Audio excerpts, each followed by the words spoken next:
islands we call home have a rich and varied history stretching back thousands of years. But hidden below the surface, Look at that! are some amazing treasures just waiting to be found. Wow. Look at me, I'm shaking. So each year across the country, archaeologists dig, dive and explore their way down, searching for fresh discoveries. It's something quite magical about digging down through this dark soil and then suddenly there's a gleam of gold. Uncovering traces of ancient lives. It's amazing, isn't it? This is nothing like this anywhere else in Europe. It still moves. Yeah. And finding fascinating objects. I've never seen anything quite that profound. As every dig provides a new piece of the puzzle, new details of Britain's forgotten past. This is the epic and unfolding story of our islands.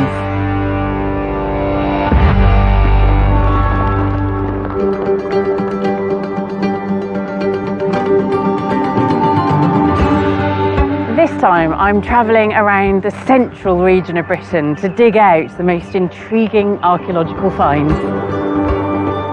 Travelling back around 165 million years, we witness an earth-shattering discovery. There's nothing like this anywhere else in the world. As we go walking with dinosaurs. I won't forget it. I'll never forget that moment. One of the largest single excavation sites ever. We know they were having great big feasts and making a really good life for themselves out here. Brings startling new revelations about Iron Age farmers. We're looking at pioneers heading out into the wilderness. Really? And a metal detectorist's chance discovery. Is there any clue that this was here? No, none whatsoever. Reveals a Roman treasure trove. Oh, there's mosaic everywhere.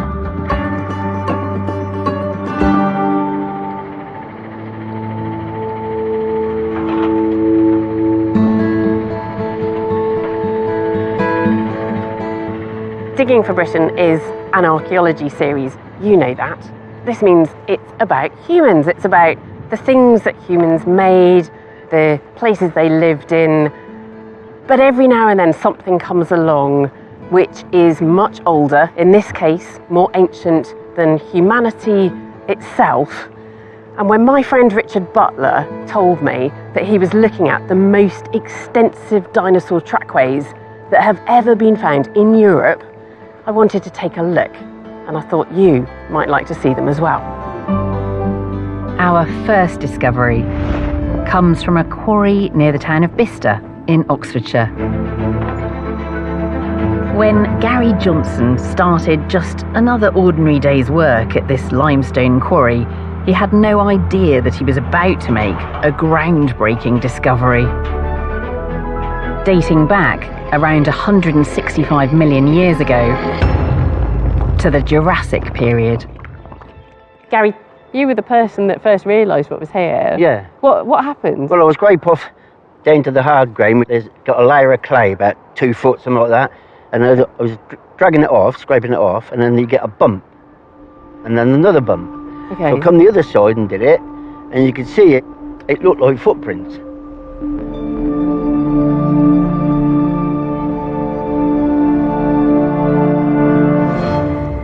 And obviously I knew they must be pretty old because they were fossilised. They're underneath metres of limestone. That's what I mean, yeah. Yeah, yeah. But the thing about it is it's had all that weight on it, and yet that bump's still there. There's something incredible about the fact that something as kind of slight, as ephemeral as a footprint Yeah. has stayed there. Yeah, with all the millions of tons it's had on and Yeah, over yeah. the years, and yet Yeah. that footprint is there. Yeah. When you start thinking about it, you think, if it is, I'm the first human being to see that footprint. Yeah, I won't forget it. I'll never forget that moment. Gary hadn't just found 1 or 2 dinosaur footprints. There were long trackways of footprints stretching right across the quarry floor.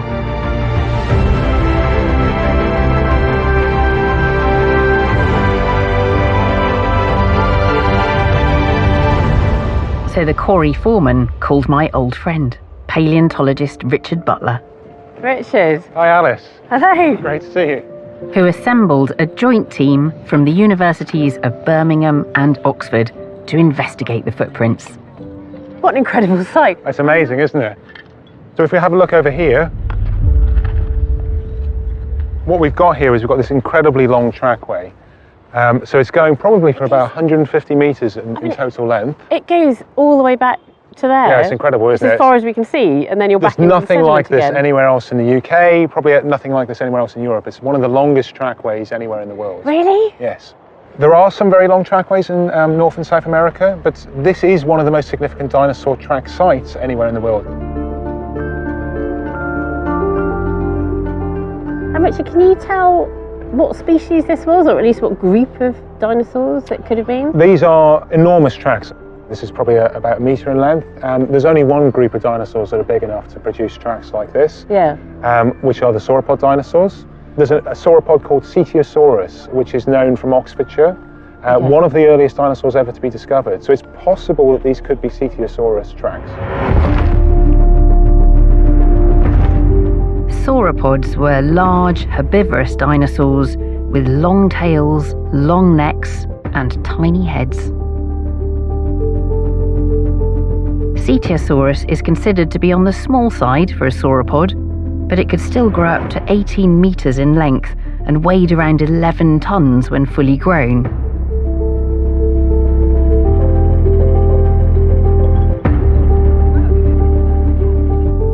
Richard's colleague, Professor Kirsty Edgar from the University of Birmingham, is interested in the environment that these dinosaurs would have lived in.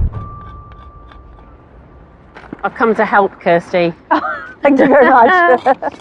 How easy is it to work out where the overburden, the mud stops and the footprint starts?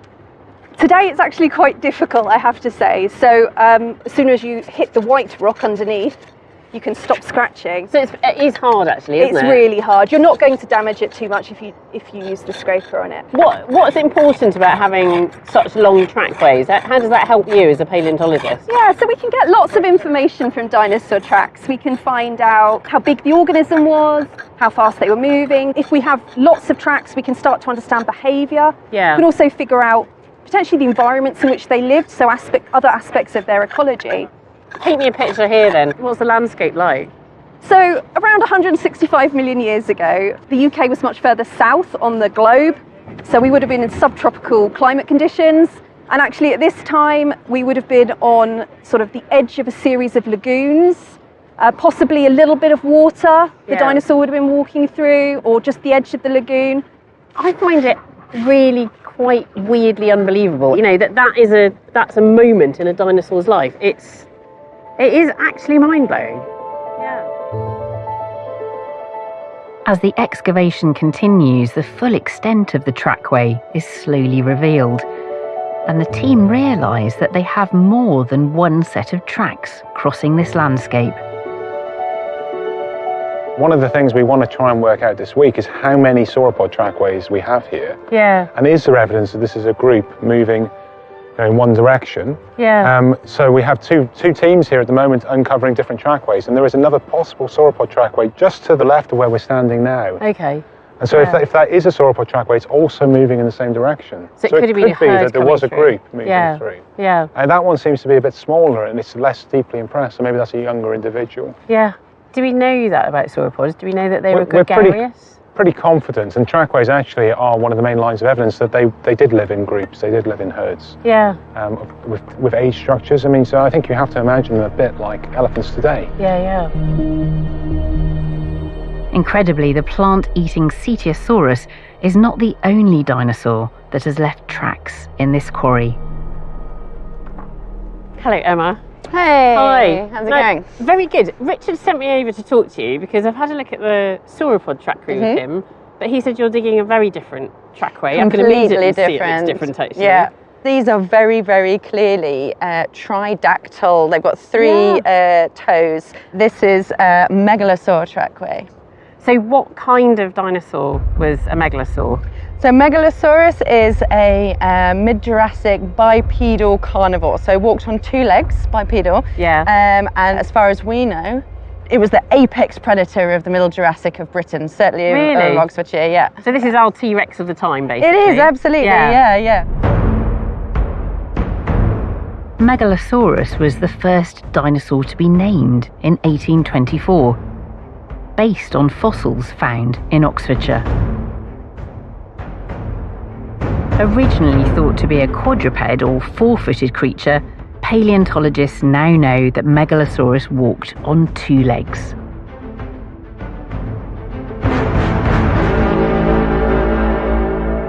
I'm going to play devil's advocate though, because how do you know that this is a megalosaur?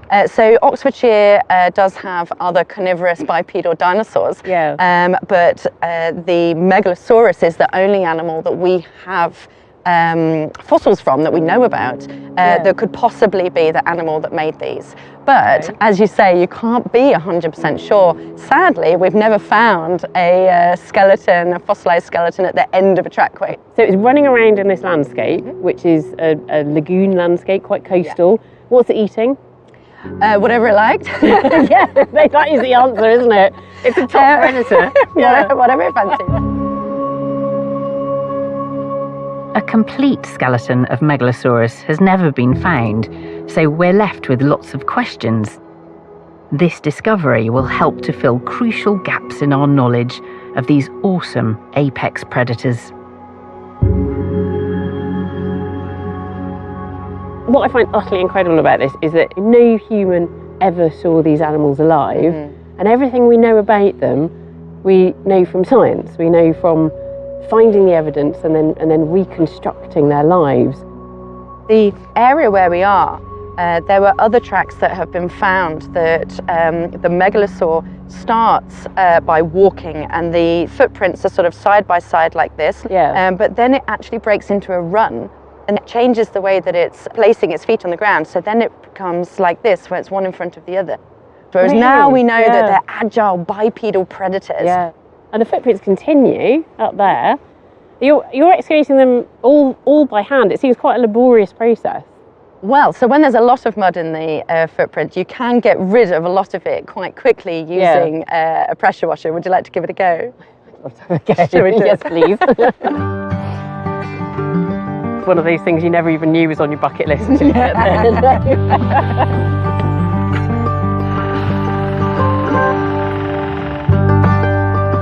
When the team have finished excavating, they'll make plaster casts of the best footprints, enabling them to identify different species. Analysis of the trackways can also reveal how fast these animals were moving.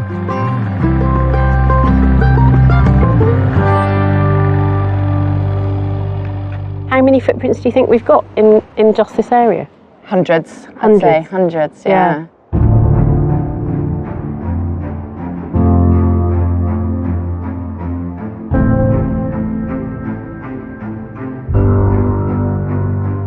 It's the end of the day. A team have been so busy here that what we can see now is this sauropod trackway in all its glory, from the far end of the quarry site here right up there behind me. And you've just got this incredible record of this wonderful, awesome animal loping, lumbering through the landscape here 166 million years ago.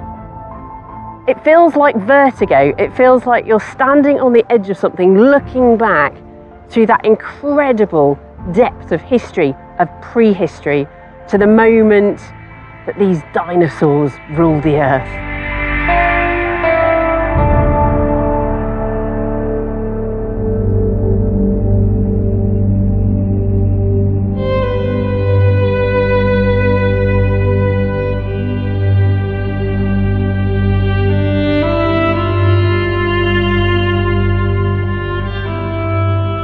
Since the age of the dinosaurs, continents have shifted and the climate has changed. Ice ages have come and gone. When the ice finally retreated 12,000 years ago, the climate settled to become favourable to a great range of plants, animals and humans. Here in the Midlands, the fertile landscape has been shaped by farming activities over thousands of years. Our next dig takes us to a very special patch of farmland near Kettering in Northamptonshire.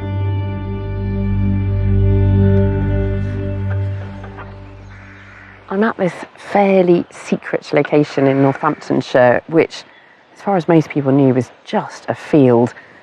But then a metal detectorist uncovered a concentration of coins, and that sparked the archaeologists' interest.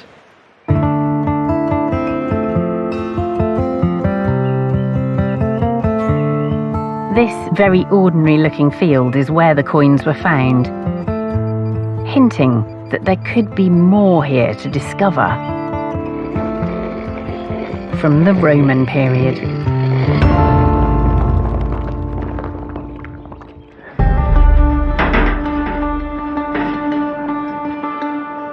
When David Erickson and Chris Chinnock were on the hunt for a new training site for their students from Cranfield University, the coins were intriguing enough to warrant an investigation. But nothing prepared them for what they would uncover here. David! Hello. Hi, how are you? So I'm excited to show you what we've got. We've been here for now 4 weeks. Oh, there's mosaic everywhere. Yeah, there's a lot of stuff kicking about. This is fantastic, isn't it? It's really nice. Was there any clue that this was here? No, none whatsoever. It's just lovely. Look at that lovely twisting pattern. Yeah, that guilloche knot. Apparently, according to the county archaeologists, it's one of the top 3 in the county. So really? We're taking that.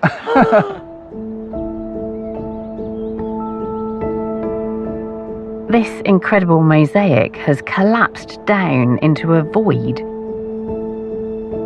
The original floor was supported on stacks of tiles, known as pili. The pili allowed warm air to circulate beneath the floor. This was a hypercaust, the underfloor heating system that the Romans installed in their most luxurious buildings. Do you know what this room would have been with this lovely underfloor heating? Yeah, so we completely by accident within our first year came straight down onto the bathhouse. So what we're looking at essentially is the caldarium. So at the back there is a furnace, and the furnace is coming in underneath the floor, so the Roman central heating system. Yeah, yeah. And then these stacks would have been the room for the caldarium. So the hot room in the bathhouse, yeah.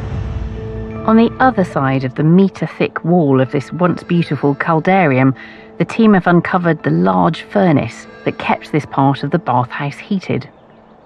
And you can see where all the clay is burnt there from the furnace. That's right, nice red colour. And we had a lot of ash and charcoal in here as well, but we've sampled all that to hopefully get some dates on it as well. So you've got your slaves out here stoking the fire, sweat pouring off them, and inside there you've got the wealthy owners of the villa having a lovely time. I mean, and this would have always had to be going as well, so it would never have gone out. It would have just been continually manned. I mean, it's interesting, isn't it? We always think of, what was it like to live in Roman Britain?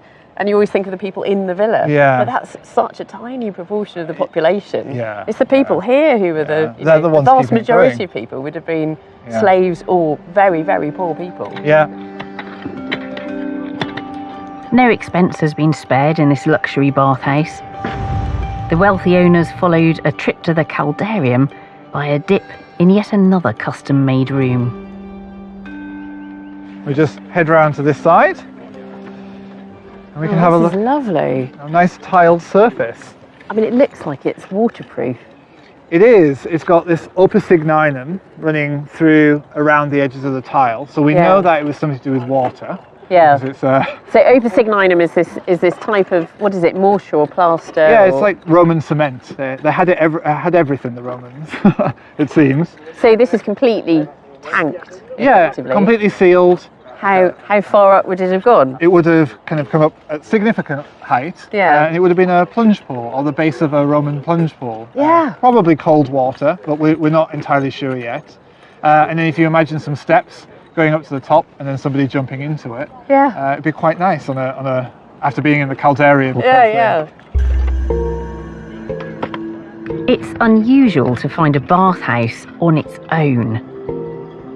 And when the team extended the trench to the east, they uncovered the remains of some more buildings, one of them with very thick walls.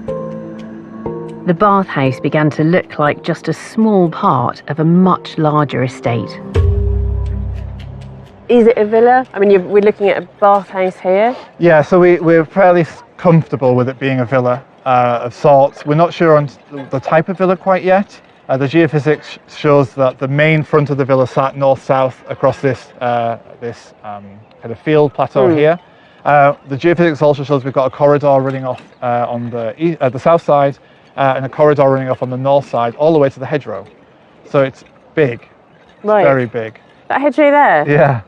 Basically what you're saying to me is that this trench is just opening up a window onto, what, a tenth of it?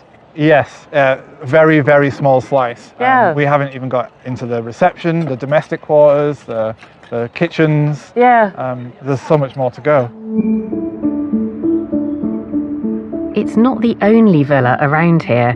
This part of Britain was prime real estate, with plenty of fertile farmland providing a lucrative income for estates. There are at least 4 other impressive villa complexes in a 30-mile radius from here. And we're close to a number of important Roman settlements like Kettering, Towcester and Irchester. While I'm visiting, even more new exciting finds are emerging. Ooh. What is it, Chris? So, Brian's just uncovered this just now, and it looks to be a finger ring Isn't that lovely? with some gilding on the surface there, and then looks like there's space for a small setting on the top. Most of what we find is incomplete, but that is complete. Yeah, it's perfect. It's quite small, but it won't even fit all the way on my little finger. This is one of several objects that were found from this side of the site, and most of them have been personal adornments. So bone hairpins, pieces of brooch. We've had some fragmented pieces of bracelet as well, decorated bracelet. And all of them come from this end of the site. It's a really good indication that we're in a domestic space. Are we inside the house? So we think inside this side of it, we think at this stage is the internal space, Right. and that side is external. This whole site has turned out to be incredibly rich in finds, and illustrates just how much money and labour was lavished on the villa complex. Okay, and Chris, so we've got some big pieces over here. That must be roof tile. It is, yes. Yeah. So 2 different types of roofing material. We've got the ceramic stuff, and then we've got these big stone roof tiles as well. Oh, So you can see the hole through the top. So a stone roof, so maybe that's why those walls are so thick then, because it's having to support this. Yeah, so this would have been an extremely heavy roof. Yeah. We assumed that they would be a nice rectangular shape, but this one came out complete, and it's got this nice kind of diamond Yeah. shape to it. And you've seen that in modern roofs. Exactly, and Yeah. plans like this help us to imagine what it would look like in its heyday. Very smart house. Oh, I love this when you've got tiles that have It's been great, left out isn't to it? dry Yeah. and animals have walked over them. I assume that this was dog, but our CBM specialist thinks that this is more likely to be fox. And then we've got a really lovely hobnail boot. Oh, is well. that what that is? Yeah. So these are the bottoms of the hobnails on the base of the boots. Oh, so not just animals walking across these dry roof tiles then? Children as well, maybe. Yeah. So again, it helps to kind of visualise the process. So I think a lot of the attention with villa sites like this one is on the dining guests and the kind of owners and the prestige and all the rest of it. But this kind of gives us a sense of the other people who would have been working on that agricultural estate, either construction workers building the villa or people kind of working and maintaining the villa during its... The whole industry around Exactly. it. You've got coins as well. What's the range of dates in terms of those coins? The vast majority of the coins are mid to late 3rd century into the 4th century. Okay. That's usually, I think, it's quite typical. So we think that's probably when the villa is at its height. Yeah. And then falls out of use in the late 4th century. That there's probably a settlement here, maybe a farmstead that could develop into the villa. And so the activity here goes back quite a long way. And I suppose the subsequent years that we come back here and start to put in trenches elsewhere, we're trying to understand not just the villa, but how it came to be and what else is happening. And why it becomes abandoned. Why it becomes abandoned, It's incredible that one man's weekend metal detecting in the right field has opened the gate to this amazing new Roman villa site. The team from Cranfield are just getting started here. It's a research project still bursting with potential and unanswered questions about Roman Northamptonshire. This gorgeous mosaic has lain in this field for over 1.5 millennium, and nobody knew it was here. It's just a small piece of a much bigger story, and I can't wait to see what else they find in these fields.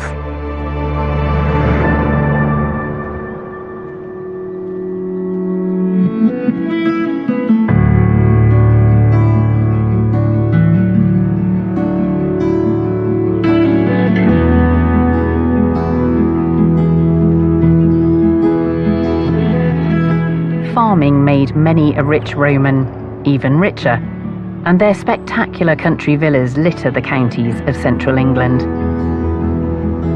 But the Romans weren't the first to farm here.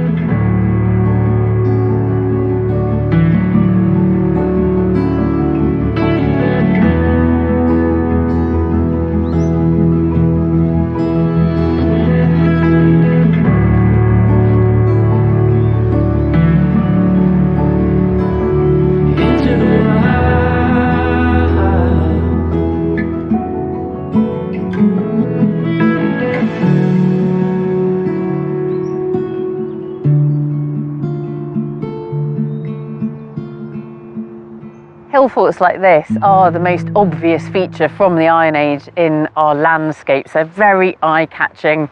They demand our attention.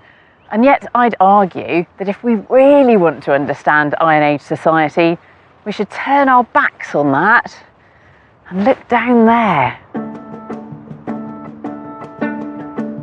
Our next dig takes us to the Cambridgeshire Fenlands, near the town of St Neots. National Highways England are spending over £1 billion widening the A428 road that runs across the county. But before work can start, the Commercial Archaeology Unit MOLA are sent in to uncover the stories beneath the soil. This is a huge dig, covering land the size of 85 football pitches. And the most fascinating evidence emerging from this excavation dates to the Iron Age.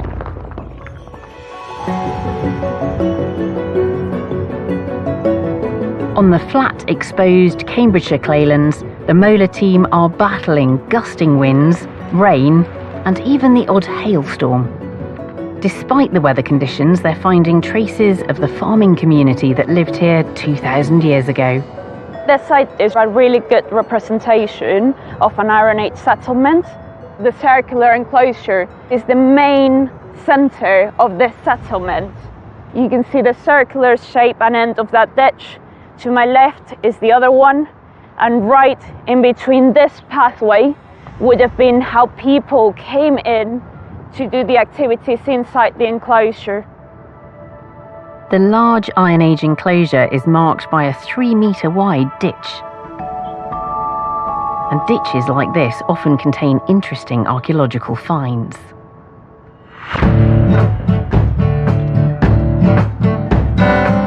Hi, welcome to the A428. So one of my colleagues is digging a slot just here. And my colleague Ria is excavating this terminus. Hi, what are you digging over here? We've got pottery, but underneath the pottery there's pieces of animal bone, little bits of charcoal, and then also some heat affected stones.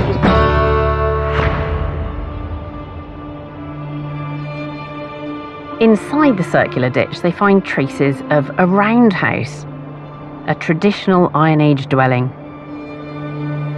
The structure itself has long since rotted away, but the team can reconstruct its appearance from traces left in the soil.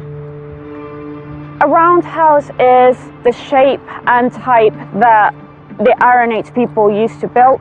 It basically will have a conical roof, and then we'll have walls made of wattle, which is like intertwined grass, and like loads of clay, making the sides of it.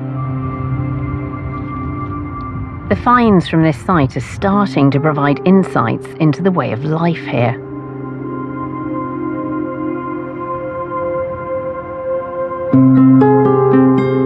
Here we have an Iron Age pot that would have been used for a large communal meal.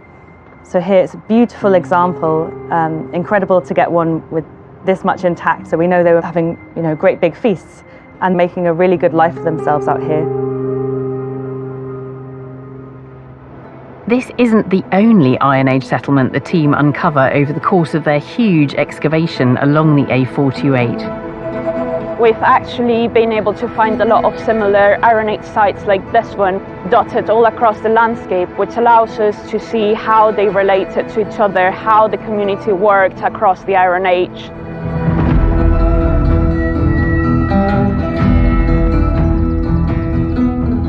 Project managers Simon Marcus and Paige Savage are joining me in the tent to tell me what they've learned about this Iron Age community.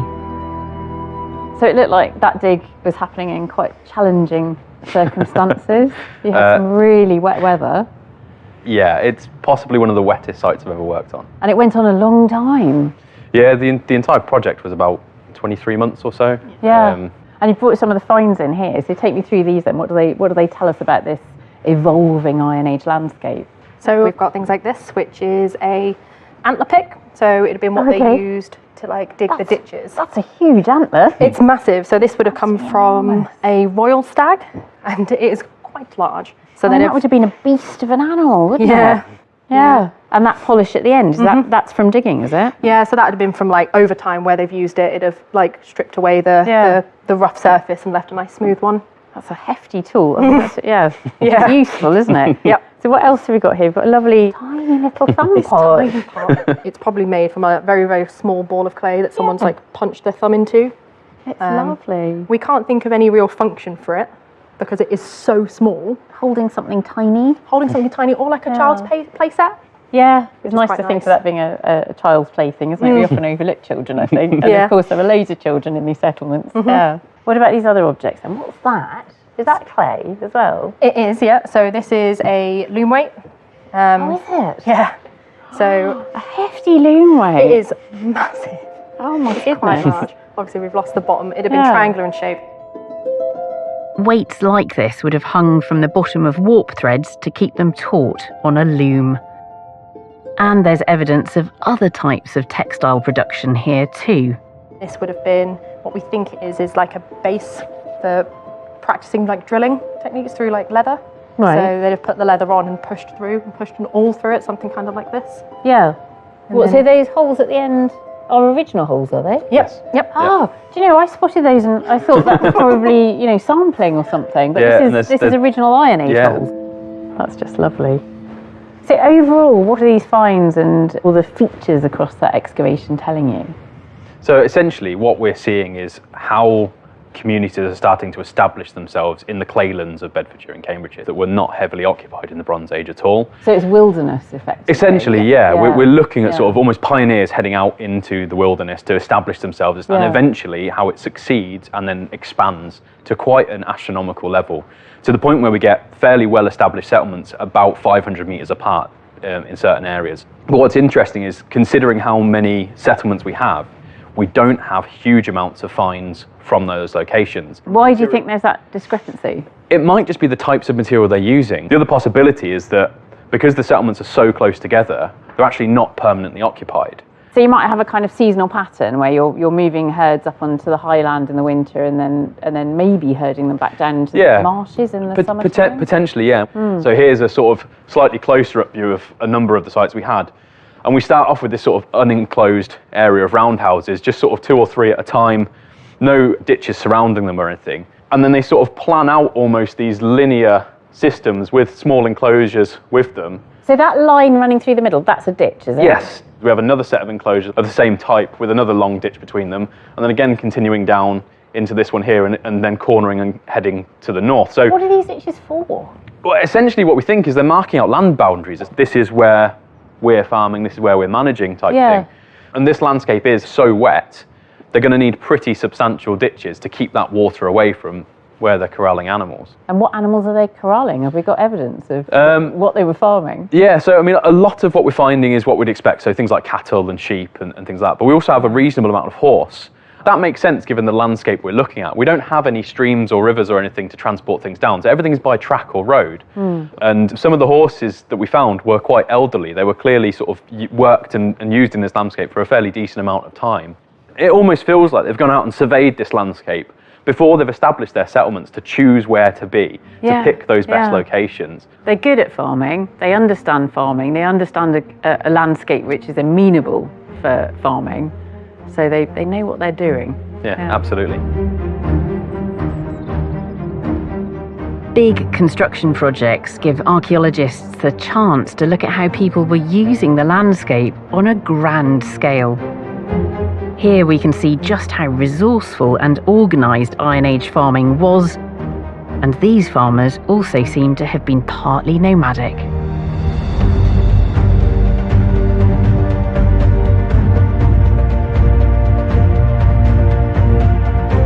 We know from archaeological finds that Iron Age Britons were exchanging goods with their neighbours in mainland Europe.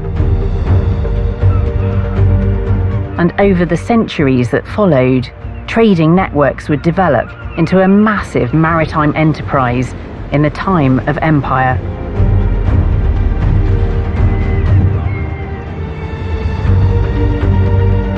New goods arrived on our shores from far-flung lands, bringing untold wealth for some, changing our culture, and sometimes even our health.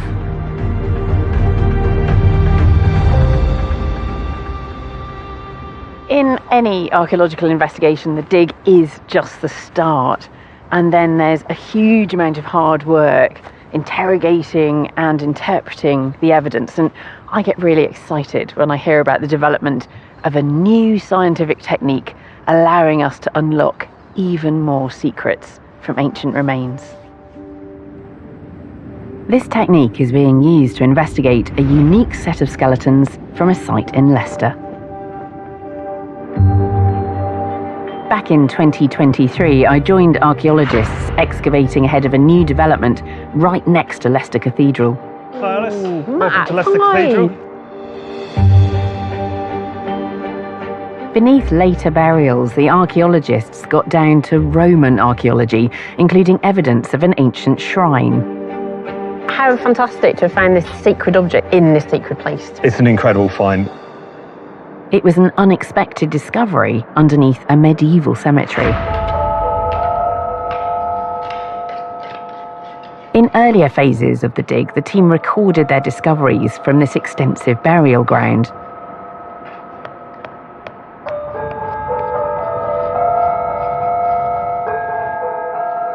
The cemetery was in use from the Middle Ages right up to the 19th century. So we're just exposing the coffin plate for this burial. We knew it was there, so we've left it until the very end so that we can get it exposed in one go and hopefully have the best chance as possible of being able to read what's written on it. Looks like there's a number 8 there, maybe a 1, and then another 8.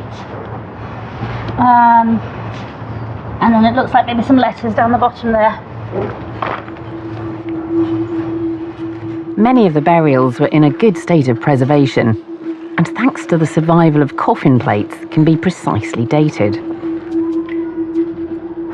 In total, the team uncovered around 1,200 skeletons, young and old, rich and poor, a cross-section of the population of Leicester over many centuries. So it says, Joseph Wright died 10th of February 1849, aged 56 years. Fantastic. Awesome. And that will be our 6th named individual. Now the excavation is complete, the Leicester skeletons are part of an archaeological science project that is a world first, shedding light on a whole new chapter of Leicester's history from the early modern period. Over 4 years, a team of scientists, archaeologists and historians we'll use these remains to understand the impact of one of the deadliest substances to ever reach our shores. Tobacco. Tobacco arrived in Britain in the 16th century from the Americas, and historical sources suggest that its use spread quickly from the returning sailors into the general population.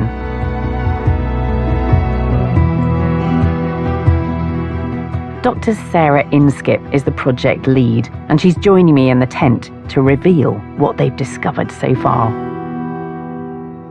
Sarah, what are you learning from these bones? Because you're throwing quite a lot of different scientific techniques at them to try and unlock their secrets. So one of the things we're really interested in is a biomolecular approach to try and detect the remains of tobacco or impacts of tobacco on people's health directly from the bones using chemistry. So what particular period are you interested in? So the skeletons we're primarily looking at date from about 1600 to about 1870, with a few individuals that are pre-tobacco to sort of act as a control. What evidence do you actually find in the bones? Well, it's the teeth. So on the teeth, tobacco leaves stains in the form of tar and nicotine, and we can see that on this individual here. What you can hopefully see is this very dark brown staining here on the inside of her teeth. So this is a good clue that this woman was using tobacco in some kind of way. Okay. The other thing that we can often see are so-called pipe notches. These pipe notches are caused by holding a clay tobacco pipe between your teeth, which is quite abrasive, and it causes a round hole. So we have a nice example of it here. You can see a round hole there, and if you take one of the pipes, and you can fit it in this gap here. Oh yeah, look at that. So there's a semicircular hole across those two incisors. Yeah. The use of pipe notches and staining only gives us a very partial picture of who is consuming and how they are consuming. So we know that a lot of tobacco is coming in, but then how that is distributed across the population, we don't know. So how do these chemical analyses come into that then? So we've been developing a metabolomic-based method. Now, metabolomics is the study of small molecules. And so what we've been trying to do is take the bone of individuals where we know they're using tobacco, and then individuals where we know that they're not, look at the different molecules that these individuals have, and then we can create a model to give an estimation of tobacco use. So this would actually allow us then to look at whole populations to see who is using tobacco and who is not using tobacco. Even if they have no physical traces? Even if they have no physical traces. Yeah. And what we're finding is that there are differences in who is using between different socioeconomic groups. Okay. But most importantly, most significantly, what we have found is that women are using tobacco far more than the historical sources have led us to believe. Really? Yes, but they are not typically using this kind of clay pipe. And we think that that is because these notches are extremely visible, and historical satire tends to depict women pipe smokers in a very derogatory way and associates it with very sort of undesirable characteristics at the time. So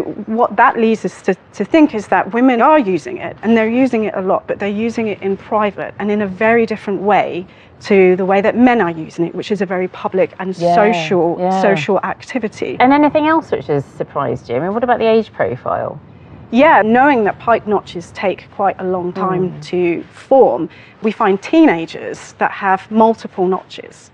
Right. So we know that they're smoking, and smoking a lot, you know, while they're in their childhood. It wasn't uncommon, which is quite sad. Yeah. Where are you going next with the research? So the plan next is to look at the relationship between the use of tobacco and how that relates to the diseases that existed in this period, and what role is tobacco potentially playing in changing the disease scape. So you're doing epidemiology, but you're doing epidemiology back in the 17th century. Yes. This new metabolomic technique provides a fingerprint for tobacco use, allowing us to see how widespread that was in a population. Beyond tobacco, archaeologists of the future could apply similar techniques to other environmental stresses, meaning we'll be able to tell even more about health in the past.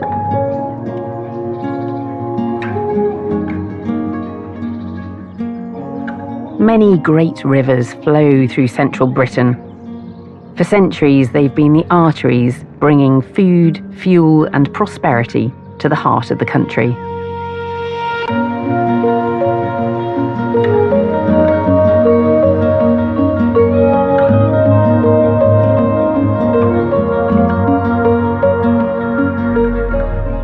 The Nene, the Avon, and the Great Ouse rivers spring from the ground in Northamptonshire, where our next dig takes place. Close to the small village of Irchester.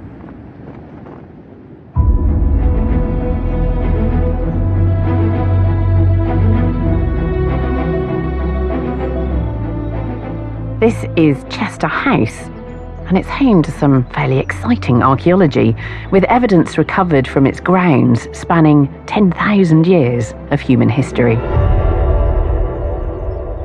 Chester House is run by the council as a heritage centre, aiming to engage school children, but actually the whole community, with the history here in this landscape. And that's even more exciting, of course, if there's active archaeology happening. The most stunning archaeology on this estate dates to the Roman period.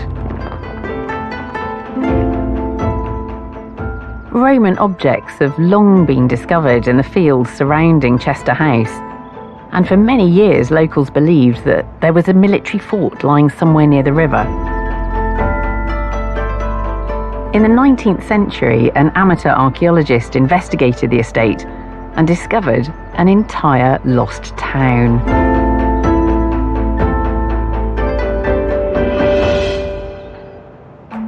The walls of the town are still clearly visible as a rectangular earthwork, and everything inside them is a scheduled monument.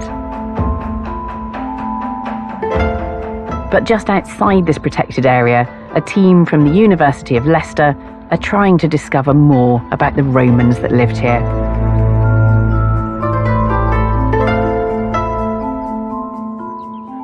In what would have been the town's eastern suburb, I'm meeting archaeologist and site supervisor Jeremy Taylor. We're in the part of the town where we're looking at the streets and houses of the Roman suburb. We're standing right in the middle of one of our east to west roads. Okay. The limestone rubble that you see underneath us is the makeup for our road surface. Yeah. And that's the curb by the side of the street. There. With a curb on the other side at the far end down there. Oh, we've got a wide street then. You could get two carts passing each other here. Yeah. And are you getting good dating material out of this road? At the moment, one of the interesting things that's coming up is that these roads seem to broadly date to when the defences of the Roman town are built. The team think the Romans would have had a military outpost at this important crossing point on the River Nene. And the Roman town developed out of a preceding Iron Age settlement. The walls were built in the 2nd century. It's an intriguing characteristic that we see in about half of the Roman small towns in the country is that in the later 2nd and early 3rd centuries, many of them were given defensive circuits which seem to incorporate just the core of the town, where we have shrines, temples, public baths, or important monuments. But the construction of the defences often really affects the existing geography of the town. And so significant parts of the town's population, are having to move because they're basically being shoved out as these defences are constructed. And I bet they were going, we don't like this gentrification. Absolutely. And what we know from survey and excavation of the rural landscape here is that it's thriving at that time. Yeah. So the defences are probably more about the status and significance of the town rather than any concern for defence. This east-west aligned road leads into the walled town, and it's lined with the remains of workshops and their rubbish pits. Roman Irchester was growing, spilling outside of its walls to form suburbs. The pits here contain debris from industrial activity and other clues to life in the town. So this is interesting. Got a couple of pots and some animal bones. Yeah, and this is only a small part of the very large assemblage of material that we had coming out of this large pit. So all the pots are a similar kind of age, are they? All of a similar age and deposited together as a couple of major groups as this is being backfilled. Why? It's a very good question. This is happening just at the point that we're seeing those other changes in the layout of the settlement in this area. So the layout of these new streets and roads. Yeah, and it looks like they've just about got that pot ready to lift. I think they're just about ready. John, do you reckon it's about ready to go? Yeah, I think it's very loose. I'm just getting this last little bit. It's moving. Okay. It's moving. Ooh. Ooh, look fantastic. at that. It looks pretty well intact. So I take it, mate, on the That first. You got it?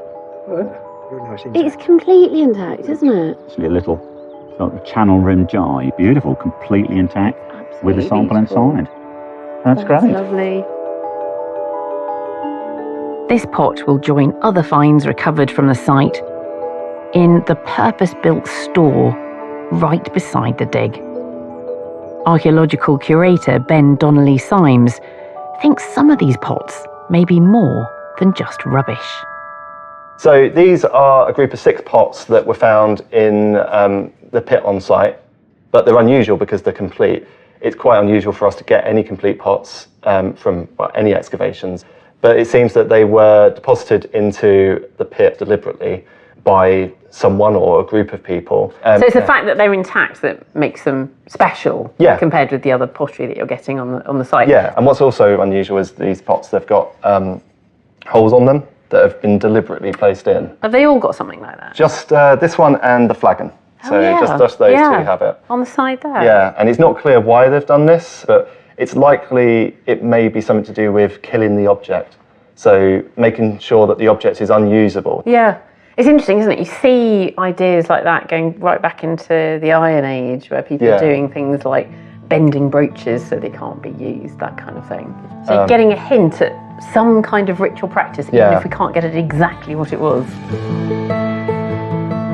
Back out on site, I find Jeremy again in a different part of the dig. Welcome to the cemetery. Thank you. It was a Roman tradition for burial to take place outside of a town's walls, and that's exactly what the team are finding in Irchester. It looks a bit strange.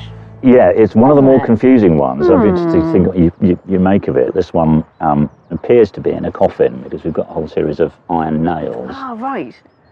I mean, the skull's upside down. Yep. And then the knees have got completely separated. You've got the lower legs down there, and then you've got a real jumble of foot bones here. So, do you think this has happened inside the coffin then? I think it probably has. This is one of the earliest phase burials, and this hollow that we're sitting in is actually filling up in the Roman period. So we have multiple layers of burials on top of this. So this is actually the earliest of 3 burials right on top of the other. Yeah. This burial collapsed under the weight of those placed above it. This was a jam-packed cemetery. The team have uncovered 115 skeletons from this small area alone. In total, around 800 burials have been discovered here from excavations over the years. Considering all the evidence that this Roman town was thriving with a substantial population, there's almost no activity here after the collapse of the empire. Roman small towns, by and large, don't exist before the Roman conquest, but they become a very important part of the Roman landscape of the province. But with the end of Roman Britain, they then disappear. So whatever role they're playing, it's clear that they're part of the glue of the province, if you like, during the Roman period.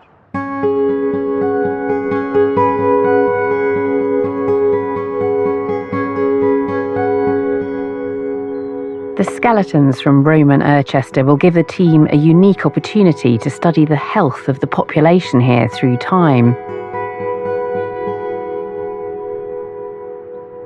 Osteoarchaeologist Dale Munn has uncovered a striking story in the bones of one individual.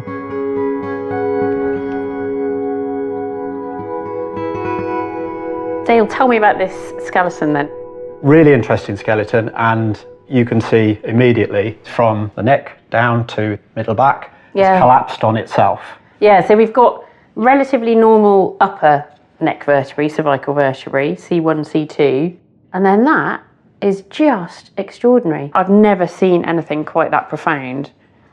The whole spine here is going through a hairpin bend, isn't it? And it's all fused together. So what do we think caused this? So we think this is probably tuberculosis. Yeah. So tuberculosis would create lesions in the vertebral bodies and they would collapse on themselves. What I find amazing is that there's still space for the spinal cord. Do you think that, in fact, the spinal cord was affected? Absolutely. So if you look at the arms, the humerus and the leg bones, they're extremely slender. So it suggests that very little stress was put on those bones. There are almost no muscle attachments. So I think that this person did not use their arms and legs. Yeah, I mean, that's extraordinary. I don't think I've ever seen a humerus in an adult, because this is clearly an adult, that is that tiny. Yeah. This is a young man in their 20s. This would be a person who normally would be extremely active. So if we put this together, this does suggest that actually it got to the point where this person was paralysed. Yeah, yeah. This person would have had to be cared for by the community or the family in which they lived. Yeah, yeah. The teeth look quite good.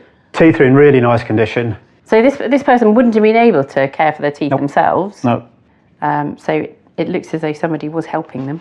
What's really interesting about it is to see somebody with that profound level of disease, a disease that we can treat with antibiotics now, but also to see that they have survived a while at least with other people caring for them. Yeah, very much so. There are still plenty of wider questions to answer here, including understanding why this town was abandoned after the Roman period. But the team are painting a detailed picture of life when the town was thriving, bringing us face to face with some of the people who lived here. There's a really lovely feel to this dig, to the community here being involved with it in a very real way. And I'm left thinking about that young man with TB in his spine and what his life was like in Roman times, and suffering with a disease like that when you knew there was no cure for it. I think it makes you feel quite lucky to be alive today.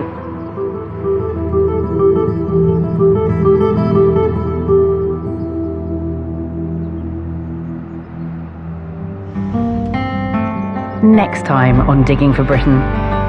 From beneath the waves, a landscape roamed by ancient people is revealed. Features of it are features that people 200,000 years ago would have seen. Divers finally identify a shipwreck lost for over a century. Finding a wreck as significant as that, it's unbelievable. You just can't buy that experience, really. And a 5,000-year-old tomb gives up its secrets, untouched since they were laid to rest. I'm blown away because we just haven't seen this before.